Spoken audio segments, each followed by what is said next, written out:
mayong gabi sa tanan. So sa atong video karon niatay diaphragm mga with needle naka-stack up. So i-share ko ito sa inyo kung paano natin ito tanggalin. So unang-una mga lodi, tanggalin muna natin itong rubber na to dito. So iipit ninyo dito para dahil madali lang itong mabasag dito pag diniritso ninyong tinanggal itong screw nandito. So iipit natin sa kamay ganyan at daliri at saka tanggalin yung screw. Ayan.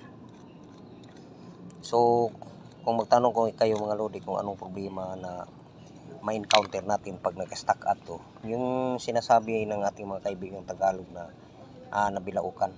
Ayan.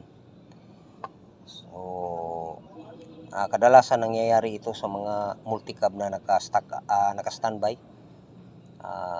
Halimbawa mga mahigit isang taon.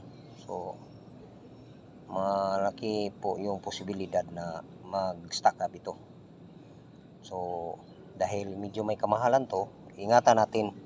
So wag nating iligwat ng ganyan, kung sa Bisaya pa ganyan, dahil madali lang tumabasag.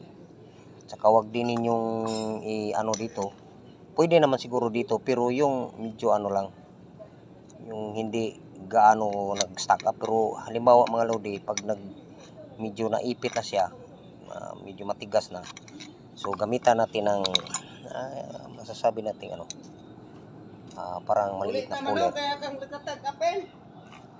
Di pa. Ayan mga lodi, ito. So ganyan lang mga lodi ang gawin natin. Saka lagyan natin ng stopper dito sa ilalim diyan. So ito lang yung pinaka wag ninyong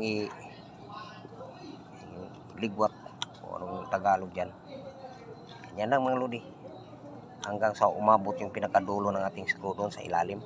Saka lagyan natin ng dito, parang harang o stopper diyan.